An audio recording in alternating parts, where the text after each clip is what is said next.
Well, good evening, everyone, and welcome to Prepper Chicks After Dark. It is Tuesday, May the 20th, 2014, and this is Prepper Chicks After Dark, and we are here to play some Conflicted, the survival card game. What is Conflicted? It is a deck of 52 cards. Each card has a survival situation on it, and you can utilize it as a tool in your Prepper toolbox to open up conversations about different scenarios with people in your preparedness group. So awesome tool to have. There's 2 decks out now, about to be a third one that is branded off of G. Michael Hoff's new book, which comes out here in just a week now, and he will be joining us next Tuesday, both in the AM show and the PM show, to play some Conflicted with us, and we will break out his deck and see where we're at with that. The app for Conflicted should be out soon, so just a heads up on that. Be on the lookout for it. We'll be sure to let everybody know when it goes live.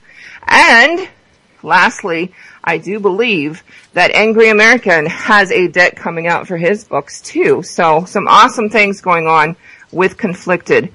We are here tonight to play Conflicted with somebody I just recently hooked up with. So will be interesting. But back for his return, the one, the only Geek Prepper. Hey, Prepper Chicks. Glad I'm back. Loving it. How are you doing tonight? Oh, I am sore as heck. I started working out, so that was a mistake. No, that's a good thing. It is. No pain, no gain. Suck it up, Buttercup. That's right. Dragging the kids to Taekwondo, and then I was like, well, there's a Muay Thai class right here. I'll jump in on that with my wife. Oh, my God. I tell you what. Is that what they call that now? Oh, we call it domestic violence in the old days. Now we call it working out. Oh, we just call it sex in our house. That's right. No matter how much you sweat, don't let go of those handlebars. Exactly. Oh my God, it's going to be a long night. It's been a long day already. Oh, amen, sister. So I started looking because I noticed that most of the down-grid books in my library were written by men. Not that I have anything against men, because I think they have their uses. But started looking for some female, some sisterhood going on out there, and it brought me to our next guest. And so I hooked up, found whatever books, and the book I got happened to be called Last Woman. And I'll let her kind of give away kind of what it's about, but I'm sure you can guess. But got hooked immediately. And I have a question for her. So let me introduce her, because I know she has a plethora of other books out there too, but that's the one that got me snagged in. So I stalked her, tracked her down on Facebook, like I do so well, and said hi, and she joined us last week in the chat room and whatnot, and really cool lady. Jacqueline Druga, welcome to the show tonight. Oh, Laura, it's great to be here. Thanks for having me. I'm looking forward to this. So, I got Last Woman. And yes. Why don't you let everybody know what other books and all of that you have going on as an author? I deal primarily with my post-apocalypse dystopian books. Most of them are family-based, and there's a lot of humor in them. There are a lot of sci-fi. My one series is the Beginnings series, which takes place in a twisted community after a plague wipes out humanity. And it's right now sitting at 17 books on Kindle. Amazon has a nice little following. I love my little guys that follow the books, my readers. But Last Woman was a challenge that my readers put out to me. I put a survey on my board asking them what they would like to read. And they wanted to read something that took place completely after the event, and it dealt with isolation. So the challenge for the woman to be the last woman was actually a challenge for me, because I really rarely ever write anything that happens after the event. I always include the event. So Last Woman deals with a woman whose life was pretty much over before the plague even hit, and wakes up and finds herself amid 10,000 bodies in a football stadium. And quite well describe too, because I went and took a shower right after that. It was like, ew. But, so I read the book. It took me not very long because I'm very proficient when it comes to stuff that I really enjoy. So I halted the rest of my life until I finished it, which is kind of funny. But, that's great. Is there a sequel coming out to this? Because I'd really like to see how this plays out. Yes, there will be a sequel to Last Woman. It is coming out this summer. And what I'm going to do is I am going to release the prequel and the sequel at the same time. For those who read The Last Woman, you never get to see it's called Urds. It's my take on MERS, which is really odd because I just renamed MERS. And I called it Urds in the book that wipes out humanity. And you never really get to see what happens in that. You do meet a man called Dodge in Last Woman, and you get his perspective of the plague. Yeah. So if you read the book, you know where Dodge is. And thank you, Jane, for putting that link. Yeah, she's good like that. That's why we love her. But the sequel is, she is the last woman. She actually is the last woman on the face of the earth. So what would you do? Let's get into playing some conflicted. What would you do if you found out that you were the last woman? I would be very cautious about anybody that I got. I would, unless I wanted to survive alone, which would probably be my goal if I were in the same position as Faye, my main character, who had pretty much, like I said, lost everything before the plague even hit. And you find that out in the chapter, so that's not a spoiler. I probably would do what she wanted, and what her initial reaction was to do was just go home and just, decide whether to live or die. I wouldn't want to die. I would just live the rest of my life alone, because who could you really trust if you are the last woman? But then there would be that curiosity peak, but am I really the last woman? That could be a search going on, a very dangerous search, unless you find someone like Dodge. Yeah. I mean, that'd be a hell of a lot of sandwiches you'd have to make. I know. You could trust me. I don't know. And I never really established what would you do? I mean, you got to ask yourself the question, would you want to be the last woman, or would you say, I'm just going to go hide out in my own little woman and never come out again? If I were a paid prostitute, it'd probably be a little different, because I'm sure that would basically be all that you would be utilized for if you weren't just ripped apart by surgeons and whatever just to procreate. But, I'd probably hide. That's what you would have to do. I would think that men, this is just my idea, and my ideal, and I think that, first of all, the men that would find out that you were the last woman would automatically jump to the point where they want to be your chivalrous hero. They want to be your hero and protect you, but there would be a price to pay in that. Oh, yeah. That's what I think. Now, the last guy, on the other hand, which they did bring up in the chat room, that would be like their best. Exactly. Need I say more? Oh, I'd be king. Yeah. Now, how would you handle that situation, though? Barter would have a whole new face. Oh, would you really barter her, or would you try to protect her as your own? No, I was the last guy. No, if I was the last woman, you definitely could get what you want if you played your cards right. Yeah, but what if you were in charge of protecting the last woman? Oh man, everybody, there'd be a target on her back and your back. You'd have to hide somewhere forever. That's basically what the next sequel is about. Yeah. There's no choice. The Salty Dog said he'd volunteer for that. But, I mean, at what price? At what price do you lose your soul in that? I'm one of those kind of gals that it's my husband and that's it. And that's it. I don't, here I go, because Eddie's head's big enough the way it is tonight after he spent the last hour with Jules, which, by the way, I'll give him a heads up, or a high five, because he did an awesome time on Primer Time tonight, and even brought up nipples, which I thought was awesome. Anyhow, but, I'm a one kind of gal. I don't go there. Eddie's man enough. I don't even look at other guys. So I cannot imagine putting myself out there like that. you probably would have to run and hide somewhere and not let it be known, or look like a man. Do your best look. Now, I would not have, with my physique, I would not have any problem looking like a man. In fact, I was mistaken for a boy until I was like maybe 18. I was getting that son. If you're not going to read those magazines, put them down if you're not going to buy them. So I would not have a problem looking like a man in the apocalypse, but some women would have a real problem hiding. I would have a, I mean, there's not enough duct tape in the world to flatten my boobs. I can tell you that right now. See, the lack of breast that comes in handy in the last woman apocalypse. Man. I had to go find a plastic surgeon before that happens. Wait, you have to stop the end of the world. I have to do this first. You have to get a reduction. Hurry. Exactly.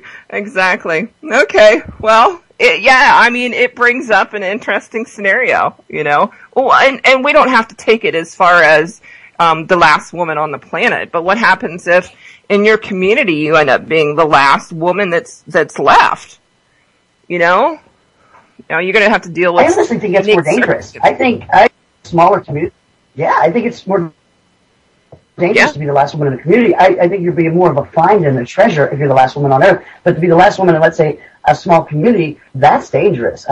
You really think you trust someone, and then all of a sudden you find out you're not. I mean, like, you could love your husband all you want, but he better, darn well better be protecting you or take you somewhere out of that community, because eventually things will turn, tides will turn. Well, I interviewed a lady over a year ago now for the morning show, and we discussed rape, and we discussed the fact that someone within her prepping group was the one that attacked her.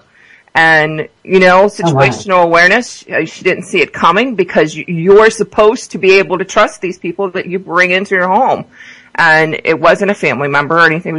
It was her husband's best friend, or a very good friend to him, somebody that you think you can trust. And it didn't happen. So in a man's point of view, if you're the last woman in your prepping group, are the men, Geek, you might be able to answer this, are the men in your prepping group going to think that they're going to own a little piece of that? My prepping group, not so. I definitely avoid those high-level alpha male types, except for me. But no, I wouldn't tolerate that. Everyone's equal. If you're stepping up, trying to step in someone's zone and take away their rights as a human, then you're done. I mean, you're out. Or if it's apocalypse, you're probably out and or dead.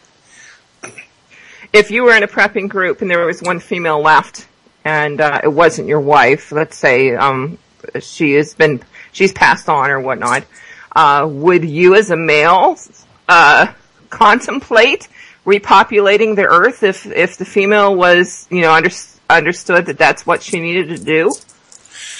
I would do my best to vie for her attention. I wouldn't. I guess. It's non-emotional. It's like, at my age, you gotta have some emotion or the game's not gonna be played. You know what I mean? If I'm not into it, I'm not into it. The little blue pills are gone, is that what you're trying to say? That's not even to that point. It's just, as a younger man, I sowed my oats and I saw the negative repercussions of, breeding with white trash.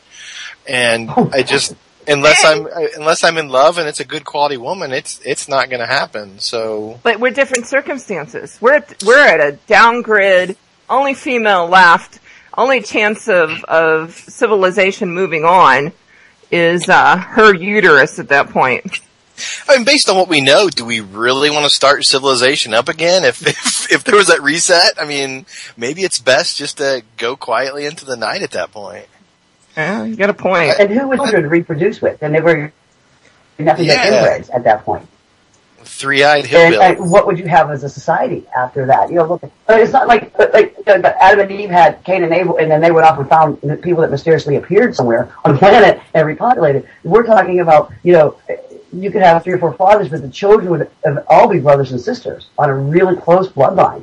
Who would they repopulate with? I think Geek has a good point. Would you really want to repopulate if there was only one person to do so? And we've seen repercussions of incest, Right. Good point. You could totally change what man is.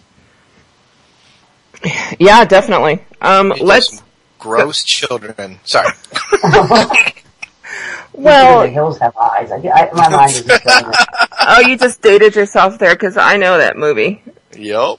Yeah. Oh, wait, a new version just came out in 2008, I think. Nothing can replace the original. No, nothing can replace the original at all. Cool. All right. So, Jackie, if anybody wanted to find you in your books, I know that Amazon. Do you have a website or anything like that they could stalk you at? I do. It's JacquelineDruga.com. www.JacquelineDruga.com, and you can find all my books. And there's a lot of free reads on my website. I tell people, especially when it comes to the beginning series, because it's so close to my heart. And you'll see the disclaimer on the site.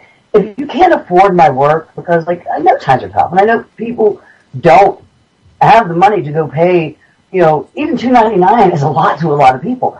Contact me, reach out to me, say, hey, I really want to read this book. At this point in my life, I can't afford it. Anyway, you can help me out.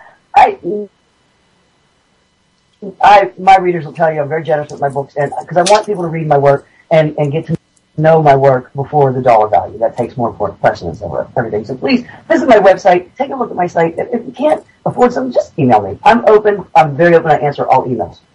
Well, I will attest to the fact that, and I plan on diving into the rest of your books out there, but Last Woman, excellent read, gave you lots of stuff to think about and obviously talk about too. So I look forward to the rest of your stuff. Well, thank you very much. All right, let's play some Conflicted. Who wants to play the first card? I got one. Lay it on us. All right. You see a large mob breaking into your neighbor's house. You know he's there with his wife and children. You have about 24 rounds of ammo, roughly one for each mob member. You are the only person capable of defending your own family. The mob passed your house and didn't notice you at all. Would you step out of the shadows and risk your own life to help your neighbor, or would you stay safe and protect your own family? And why? All right, Geek, what do you think? I like the stealthy approach. Out of sight, out of mind. I guess if my neighbor didn't do his due diligence and hadn't really planned ahead, I hate to say it, he's on his own. I've got mine. I love my children more than I like my noisy ass neighbor, so he's on his own. Yeah, it'd be a no-brainer for me because I don't like my neighbors. So, and part of the question was the fact that you were the only one that could protect your own family. Is that right? Yep. Okay. All right, Jackie, what do you think? I have to agree with Geek. I would not leave my family if I feel bad for my neighbor, which I wouldn't really feel bad for my neighbor if this was the real situation right now. But if, let's say, I actually like my neighbor, I love my family. So my family comes first. My protection of my family comes first, and they would get my utmost attention. I think we're all on the same page. I wouldn't offend anybody. No, not at all. I think we're on the same page, and our goal is to make sure that our families survive. So I'd hate to hear the screaming and the carrying on and all that kind of stuff, but like Geek said, if you have the ability to go gray, let's say, and become the stealth man, then your neighbor has the ability to do that too, and they should have listened to you all along. I agree. I got a card. Answers. Oh, go ahead. I'm really interested to hear what your take on this is, because my daughter and I got in a really deep discussion about this card. The loss of a loved one has spiraled Simone into deep depression, where she is contemplating suicide. How would you help a loved one through depression in the midst of the apocalypse? Personally, I would help them die if they wanted to die. I mean, really, if they're weak enough that they don't want to live in the apocalypse, you can always meet people every single day of the week that tell you, oh, the world ended, I don't want to be a part of it. And they'll be weak. And they'll be, you don't want to make them suffer anymore if they don't want to be around. If you really truly believe they want to die, then I will do everything in my power to meet that goal. That's just me, because them being depressed is just one more problem that you have to face in the apocalypse. So it's a family member, did you say? It doesn't say. Okay. Simone. Okay, you got G. Michael's deck. That's out of the third deck. Okay, so Simone is one of the characters in his book. Okay. And and she is not related to the main character. There's no tolerance there. If it's not a family member, there's no tolerance. You want to kill yourself, then be my guest, especially in this dire situation. Yeah, and I've got some background on that, so that might not be fair because I know why she's depressed.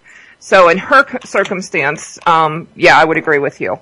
But I hate to say what the circumstance is because G. Michael might beat me for giving away this book. Yeah. These cards got me really interested, so don't give it away. But I mean, I think you're right. I think who she is and what the circumstances of this survivor, this depressed survivor, has a lot to do with the situation. Well, let's open the question up then. Let's say that Simone happened to be your daughter. Okay. If she is my daughter, then I will do everything in my power to show her that life is worth living and there is a bright side to the tunnel. Because it's family. I live and I die for my family. They are number one. But, and that's both my daughters, not just this one. I mean, I know the other one's probably listening going, she probably wouldn't do that for me. But, I would do everything in my power to make sure that they saw that there's a light at the end of the tunnel. There is a reason that we're chosen to live and we did not die and there's a reason to go on. Would I expel that much energy on somebody that was not a family member? No. Unless, I have a friend that I've known for 40 years. I would expel that energy on her. I've known her since we were kids. So yes, I would, but that's only because I know her well enough to know that this would be a passing phase. But if it was a neighbor, if it was just a neighbor. What if it was my next door neighbor next door? I'd shut my door and say, okay, go on. What do you need?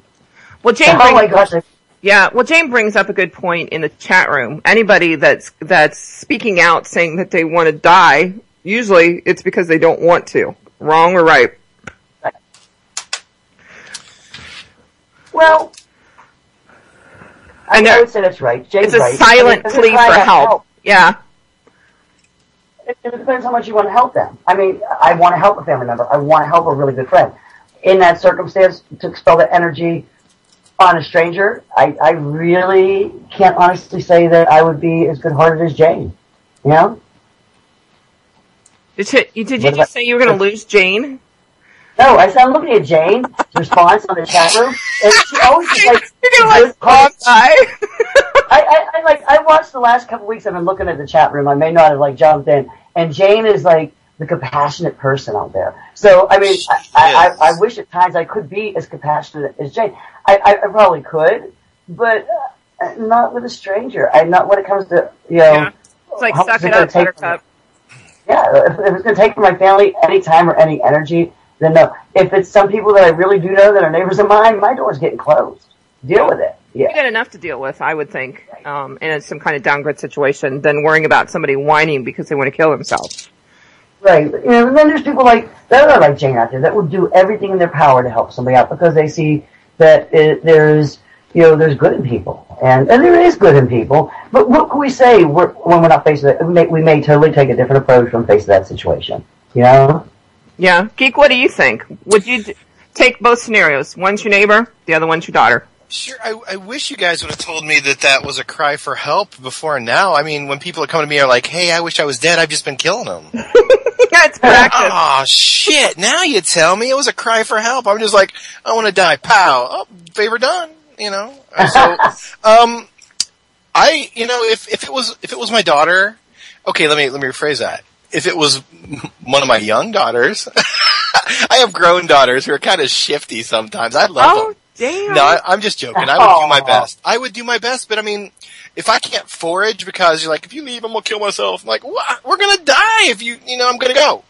I would do what I could, honestly, for family, for immediate family.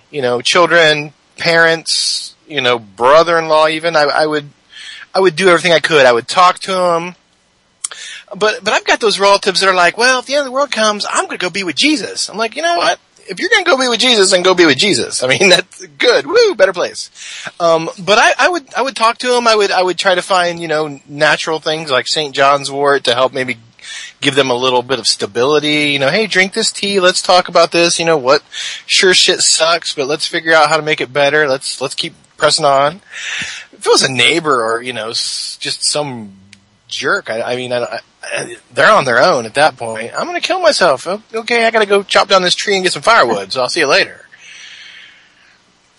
And if I was Jane, I would bake them some cookies and, talk to them about how... No, Jane is awesome. Every time, she always has the best responses. I seriously expect her to bake me cookies. Jane, I'm going to kill myself. I need some cookies. I'm really sad. So family, anything I could, but there's a point where that depression will, somebody actually just said it, they'll pull you down. It's like an anchor. They could pull down the entire group. Yeah, I would agree with that. Now, how would you deal with someone that's suicidal only at certain times of the month? I have 3 daughters and a wife. I plan on traveling that week of the month. I gotta go find some food. I'll be back in a week. I'm gonna go forage. It's long haul. Because that's a natural antidepressant for a woman that's on PMS. Chocolate. There is no antidepressants for some people. Oh. Some people that month or week is just crazy. Maybe it's time to consider repopulating the planet and find somebody, that will help out. For 9 months worth of freedom. Yep, that last woman on Earth would have 1 week of the month she'd be on her own. No, not necessarily. I guess it depends how bitchy she is. I'm holding water. I'm bloated. I'm sorry. We can bring up prison sex anytime now. And barter sex. Exactly. Or I'm always bringing it down. If you're going to use your nipples to identify your firearm, then you might as well be able to bring up prison sex, right? I do use my nipple with my biometric safe that I just bought. Exactly. Or a kitty paw. But, okay, so interesting question, that's for sure. Because I think a lot of people haven't even thought about what's going to happen if the grid goes down, and how many people out there right now are on antidepressants. Woo.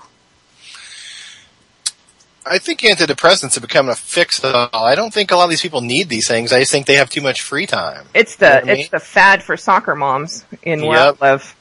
You know what? Go dig a hole. When I was a teenager, I wasn't depressed. My parents just made me do chores all the time. I didn't have time to think about being depressed. Yeah, we have a thing in our house. Never tell me you're bored, because that's like saying, go clean the bathroom. That's right. I got a truckload of mulch out there. Let's go shovel it. Exactly. I agree about the antidepressants, though. I think they're overused. I think they're tossed out like candy to people very easily, and people become very dependent on them. I keep them busy. I think you can do a lot with busy work, and scrubbing the toilets would be one way to do it. Take people's mind off of things you can help. But in this society, there's so many people on antidepressants, Xanax, and everything like that. Some people really have issues, but maybe the apocalypse is the world for them. Yeah. Well, I know, the pharmaceutical companies are going to have a hell of a time in the apocalypse. I can tell you that. But yeah, I mean, there's legitimately some people out there that need them. I have a brother who's 11 months older than I am, and he is schizophrenic, and he needs to be on some kind of medication. Come to the fact that, if something happens, probably not going to see him again. Oof. It's reality. It's hardcore. It is hardcore. Well, first of all, he lives in Ohio, and oh Jesus. Yeah, and so he's at least a 6-hour car drive away, so there's no way. And, if you think about it, and this might sound wrong, but for me to leave my family to go find him, it isn't going to happen. You may not be able to find him if he's off his meds. Schizophrenic people wander off, they get lost. I hate to say it, but you're right. Yeah. We have to think. I would have lots of marijuana growing in my yard. Lots of marijuana? Lots of weed, yes, lots of weed. And that does help. From my youth, I know that, it definitely will make you feel kind of euphoric. Things are okay. I guess if you do it. Oh, well, look at alcohol. Oh, I'm looking at it right now. Yeah, me too. Oh, you betcha, Luscious.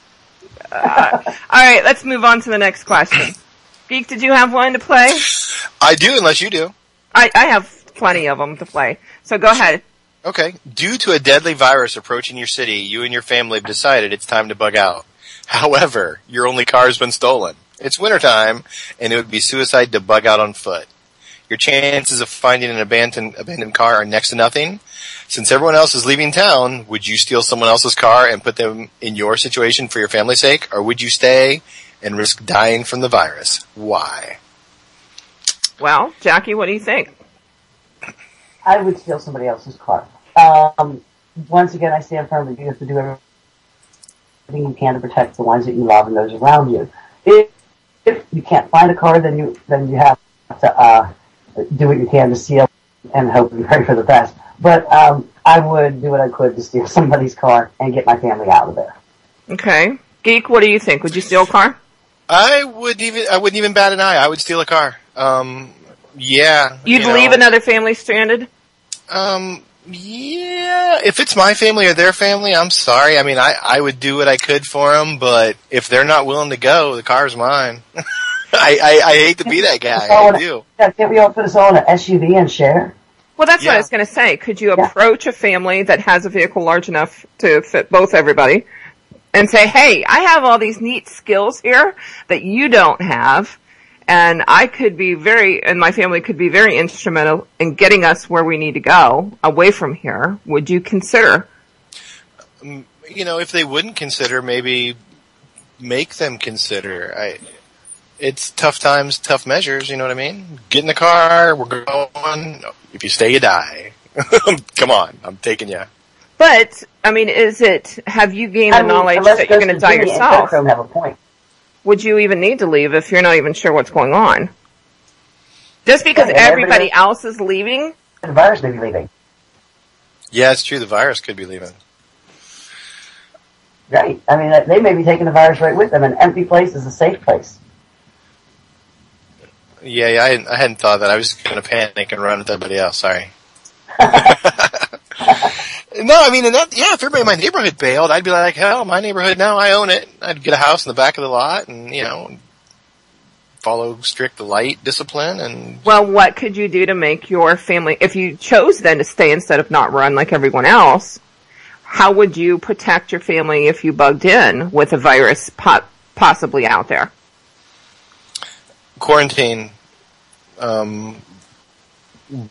with deadly force if need be. Not shoot my family if they leave, but if someone comes to the house, hey, get out. You don't come up to the house. Get back. I'll pop you. Keep the temperature cold. You said it's dead of winter. Viruses slow down in the winter. Their ability to multiply and mutate tend to slow down under cold temperatures. So I would keep my shelter at a tolerably cold environment as far as and keep it. So I try to keep it cold to keep the virus from surviving. Because viruses have a hard time surviving in extreme cold and in extreme heat. So being at the dead of the winter works in your favor if you are stuck home and have to bug in. Just from the science. Awesome point. Awesome point. What I would do, I would definitely keep them in.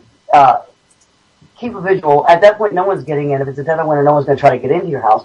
Try not to keep it too warm and wait till it dies down. I mean, the Spanish flu had a life cycle in each community of 4 to 6 weeks. It just moved that fast around the globe. So, but once a community passed its 4-week mark, they were safe. And that's the same way it was with SARS. If you look at it, any community that was hit after the 4-week mark, they were safe. So if you could just surpass that 4-week mark, which should be pretty easy in the dead of winter, then, you beat it. You beat it. So you just have to wait it out is all you can do and keep everybody strong. That's a very likely situation too. I mean, based on history, we're way overdue for another pandemic. It's time at this point. It seems like it's itching to start anyways with all the news going on out there. It's like they're just waiting for, it's like they're testing, in my opinion. Yeah. Yeah. I heard. Yep. Absolutely, I agree. Let's see what bug sticks. We need a little bit of population control happening here. Yeah. And that's what worries me. Didn't we talk a few weeks ago that Ebola, one of the strains, was man-made or had been man-modified to be in Russia. Yeah, it was modified in Russia. Well, I read up on that, and that's real deal, man. That's out there. What was it? If you look at the outbreak. Go ahead. I'm sorry. Go ahead. No, you look at the outbreak in 1995. that Russia had presence at that outbreak in Zaire, and that that definitely was man-made. And they also in 1992, many of the scientists, when Yeltsin disabled the biological warfare program, a lot of the scientists took off with their germs, and one of them was Ebola pox, which could wipe out the world, and a lot of people just don't know about Ebola pox. What is that? Wasn't there just, it was in the news. See? I was on the History Channel with that one.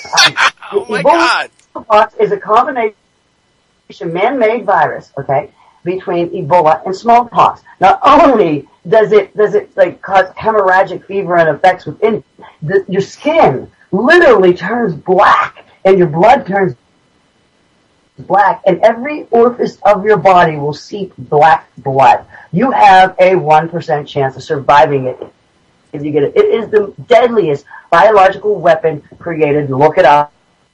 Ebola pox. Put 1992 Yeltsin Ebola pox in any Google search. I actually did a book called Sealed In that deals with that virus. Nobody knows it exists. It's real, and it's out there, and 20 scientists escaped with it. Well, let me ask, it was just in the news a couple weeks ago, and we all know how scientists are. When there's some kind of virus, they are locked in multiple layers of buildings with all kinds of security issues. But tell me how in France just a couple weeks ago, hundreds of vials of deadly diseases just disappeared. They got lost. No, it's money. It's money. Somebody paid them for them. I mean, like, everybody can be bought. Just about everybody can be bought. I mean, you watch that movie 12 Monkeys. Apparently, I'm dating myself again. But, I mean, people have a price. It's amazing. So, those vials didn't walk off. Someone just, sold them. Someone has them. They're somewhere. Just like, and you can find cases of this everywhere. I mean, it's possible that one scientist, in a desperate situation, let's face it, the economy sucks, would do what he could to make ends meet and sell off those viruses. What does he care? He may actually have an antidote, or what he thinks is an antidote or a cure for that virus. So, give it to his family and just, sell it off. Yeah. Well, we think of warfare between the countries as being troops on the ground or, air drills or something like that, where a lot of people don't realize it's weather modification. It can be virus related, all those kind of things. They're sticking it to each other out there in any way possible that they can. It is amazing and biological warfare has been going on for as long as history, has been going on. I mean, we had it in America when the Indians were given smallpox laced blankets, to wipe out the Indians at Fort Pitt. So, I mean, everyone's been using diseases to kill. Who's to say that's not? And I'm going to guess that is the next. That's my guess on how this will end. I don't think it'll be deliberate. It's going to be a major accident that takes it. Yeah, well, our own government has been known to lay down some things. St. Louis, for example, after World War II, blew some stuff into the air. And if you don't, go do the research, it's out there. Our own government that's supposed to, sworn to protect us. Yeah, a lot of people need to wake up to that one. Yes, absolutely. All right, next question. So, a local gang began to loot and pillage the area around the lights after the lights went out. If gangs suddenly went unopposed due to the collapse of society, what steps would you take in order to keep your family safe? Geek, what say you? I would appeal to the fear of others and let them know that we needed to band together as a neighborhood or as a group. And I mean, you got to set up patrols, early warning, get someone up a tree or a cell phone tower with binoculars and some kind of radio or even a torch or a flashlight. I mean, because those gangs, typically they're going to be used to being in just full force and everyone else is going to kind of just go out of their way. But you could survive one onslaught against them if you were prepared, and then after that you'd probably have to move. So, neighborhood watch type of setup, make everybody, was inscripted or whatever, conscripted, and you're all in now. You watch duty, you do something for the group. If they weren't for it, then me and mine would just kind of disappear one night and go somewhere quiet. Jackie, what do you think?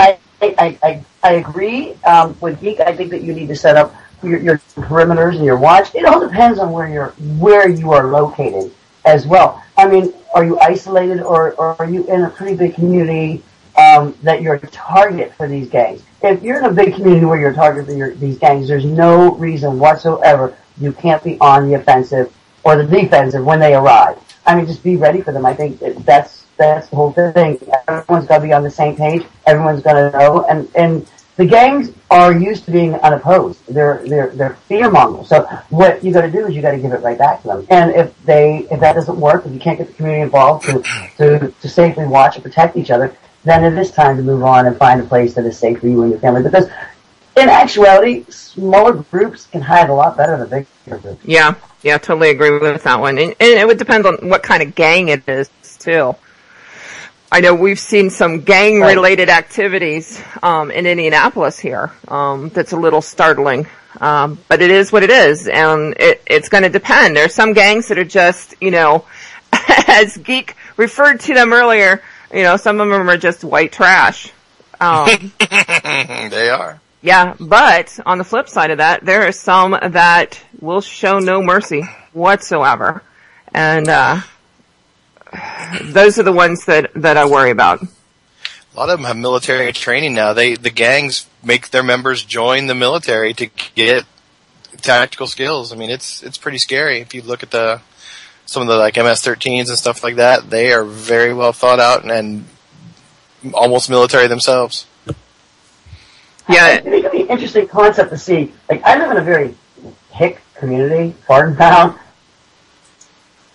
where like people go to the grocery store, there's shotguns during hunting season, and nobody bats an eye about it. So I'd be curious to see the city gangs versus the countrymen that go to the shooting range up the street and shoot constantly. What the mentality clash would be. Like, would they get that far in a community that was protected by a lot of country guys that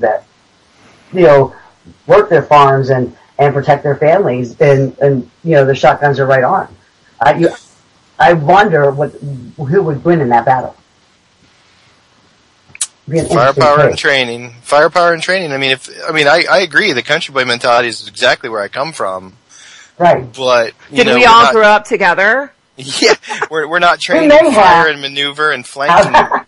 There's the skill set to killing. Oh yeah, I grew up in southeastern Ohio, and I tell you what, would not want to mess with some of the guys I know, some of my family members, because gang or not, these guys just go in and just fight just for the hell of it. Just because they're bored, I've seen them, heck, my ex-husband, he'd walk into a bar, have a couple beers, and take on the whole bar just because he thought he could. I'm not saying they're the smartest people on the planet, but you piss them off. We're talking redneck through and through. You piss them off, and it's over with at that point, gang or not. There's no fear. I know the redneck hick mentality. There's really no fear. I mean, and there's no fear in the gangs. But I have, only because I'm like living in the country, I gotta say, there's a lot more survivor instinct out here because they don't rely on the real world, I don't think. We lose our internet. We don't have cable television 90% sometimes out here because it goes down. I mean, the gangs are city, and I lived in a city. I really would think that a lot of times those gangs would have a hard time surviving outside their element. Well, the gangs only are going to survive by what they can take off of other people. They have no other survival skills outside of that, other than taking it from other people. The rednecks, on the other hand, they're growing marijuana and everything else in them cornfields. Don't you care about them, So, if I had to go up against one or the other, I would definitely have the rednecks on my side. Hands down.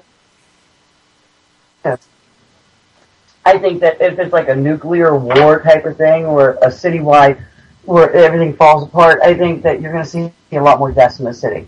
I think you'll see a lot more deaths. Oh, Because huge. of fire. Yeah. I would agree with that. You'll lose a lot of those people.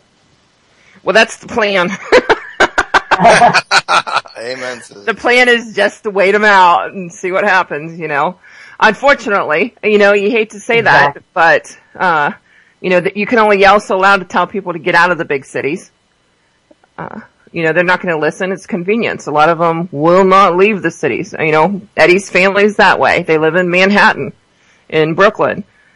They'll never leave New York City. Nothing we can do about it. And they'll be trapped there. Yeah, they will They'll be. stuck.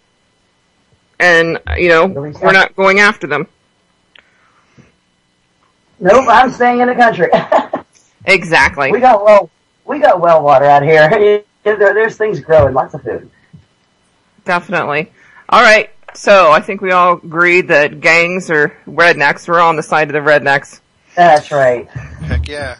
All right. Yeehaw. Anybody have another question? Card. Okay, Sitting on one. I have the conflicted 3 set. Is this what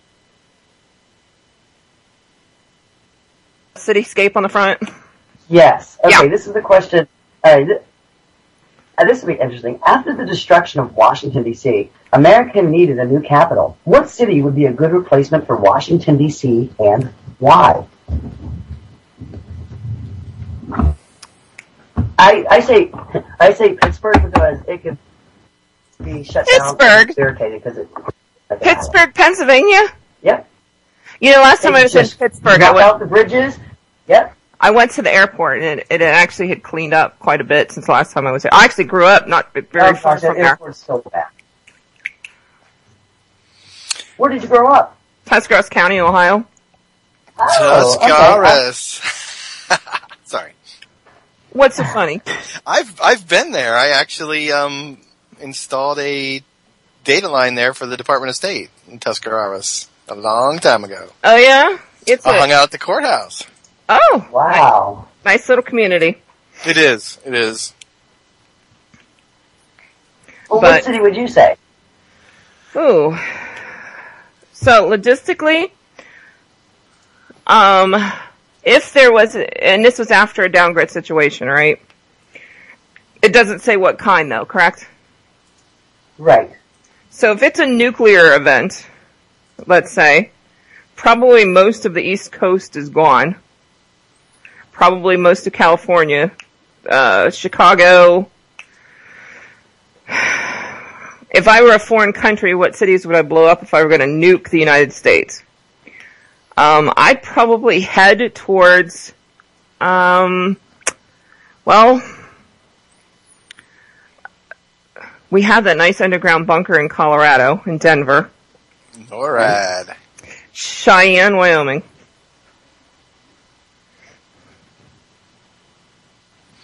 That's your answer? Well, that's a good plan. Yeah. Greenbrier Mountain. I was originally going to say Chicago, but then you said it got nuked because, well, Chicago, I mean, you want to replace the capital, you need another democratic socialist hellhole. Chicago's it. No, honey, if I'm going to replace the government, I'm now in charge. It is now okay. glory land, and all of that is gone. Chillicothe, Ohio. I could deal with that, actually. Because wasn't that the old capital back in the day? At some point? Wait, that was maybe the state capital. Yeah. The power plants are down there. Nice camping grounds. Yep. And I mean, and plus, I always thought it was dumb to have our capital right on the coast. I mean, geez, look what happened. It got nuked. Yeah, but they would come Well, after it no matter where it's at. That's true. Oh, look at that link that was just posted. The question would be, if Washington, D.C. is gone, do we have a need for a capital? Anarchy. Let's rule ourselves. Well, I think we would have Yeah, to look for a leader, because we've seen what happens when people are left to their own defenses. We could split the country. We'd have everything east of the Mississippi versus everything west of the Mississippi. I think we should split the country anyway. Multiple sectors. Let all those liberals and, entitlement people go live together and see how they can pay their bills, and all us hardworking conservatives can, So go have nothing, Nothing over the Rocky Mountains will be part of the new the new country, right? So California can stay out there. Heck yeah. I think it would take a while for if everything broke down from nuclear war. It would take, unless we actually had a leadership in place somewhere safe. It would take a while for that actually leadership to emerge and reach the masses enough to know that there is a leader, because people will just sit back and wait and die waiting for something to happen. And that's another thing you gotta look at.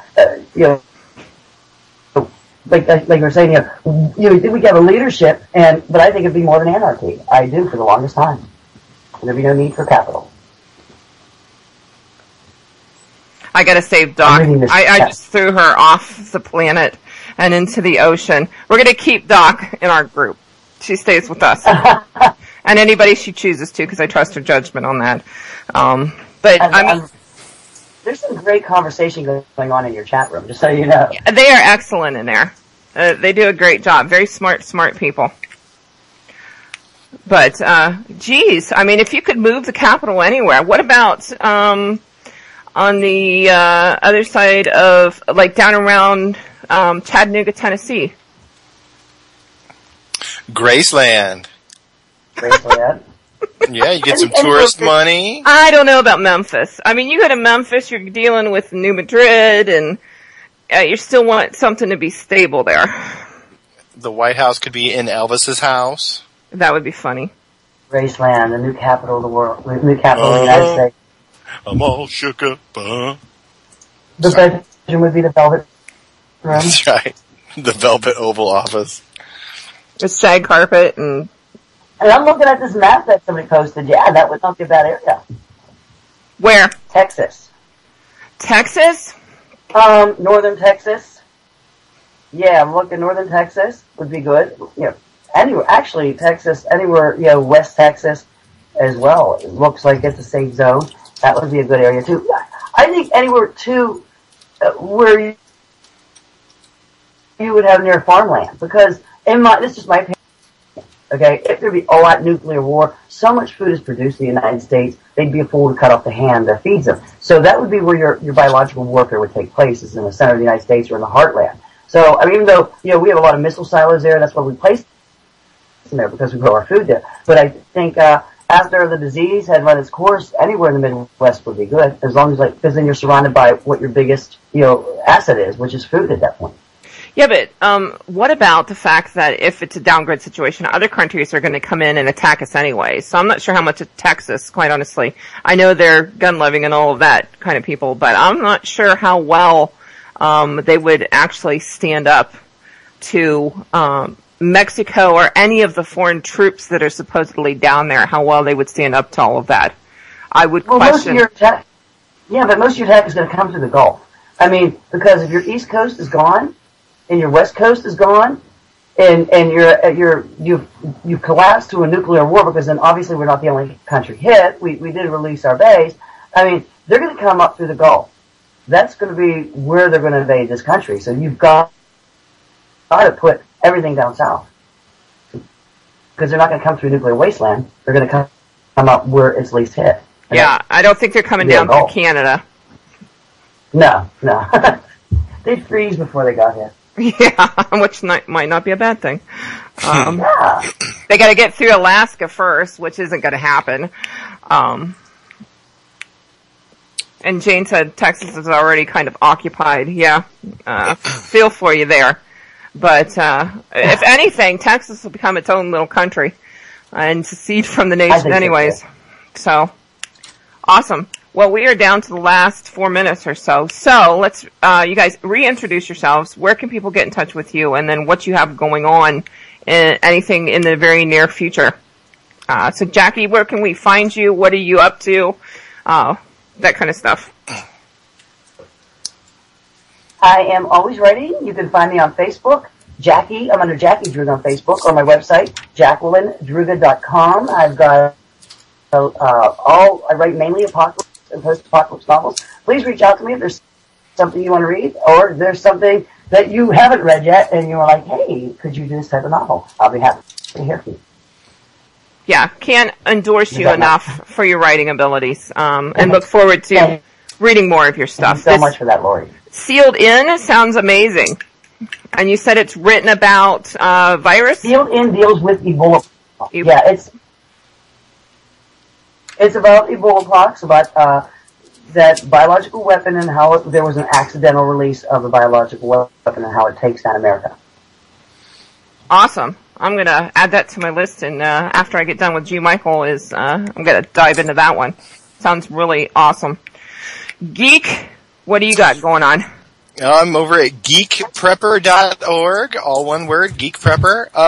Always just trying to cover the things that the other preparedness sites don't. I mean, so sometimes our content isn't super fast coming out, but it's always something very unique. So yeah, come see us on geekprepper.org. You can find links to our Facebook and our Google Plus site, and I posted it in the chat room. We'd love to have you part of our community. Come hang out. Awesome. It's great having you guys tonight. We got through quite a bit. Oh, it's a good great time. being here. I'm so glad you reached out. These cards are fantastic. Make sure you have an open door, Jackie. Anytime you want to come on and hang out or whatever, just let me know. I will do that. Thank you, Lori, so much. Okay, one last question we'll do on the way out. You're in a neighborhood, and the leader decided that everyone's food and property had to be gathered and distributed equally. Do you agree with this situation, and why? Jackie, what do you think? I disagree. Why? I disagree. Because I probably would have the most that there was, and I wanted to be in charge. Because I would be the leader, so I wouldn't make that decision. So you would be the leader? Disagree. I mean, if people, I would be the leader because I would have the most. In my neighborhood, yeah, I'd have the most. So why do you think you should bring everything together and distribute it evenly? I don't think I think one person, like one trusted person. I mean, like, let everyone expel, see what everybody has. But if someone, it depends who your group is, first of all. If it's just like family and close friends, then yeah, bring all your stuff together and distribute it evenly. But if it's the neighborhood, I'm not real sure that I have a stockpile that I want to share with someone that wouldn't even be bothered. Yeah.